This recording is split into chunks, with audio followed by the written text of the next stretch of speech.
So first you need to take your hand wash and transfer it into a bowl. It makes it easier to apply. Now you have to take your parchment sheet and apply the hand wash onto the parchment sheet. You need to make a layer. The layer should neither be too thick nor too thin. If you make a thick layer, it will not dry, and if you make a thin layer, it will not work properly. So be careful. You have to make a medium thickness layer. I have completed applying, so I will leave it to dry for 5 to 10 minutes.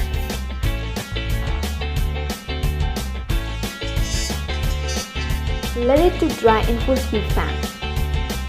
How to check if the paper is dried or not?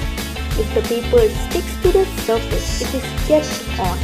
Then it is not dried, and if it doesn't, then it is dried. So now the hand wash is dried, and we need to do the same at the back side as well. Be careful as the paper is a little sensitive at this point of time, and don't be a skimp at this time while applying hand wash. Otherwise, you will spoil all your work. So I'm done with this part too. So I'm gonna let it dry for 5 to 10 minutes again.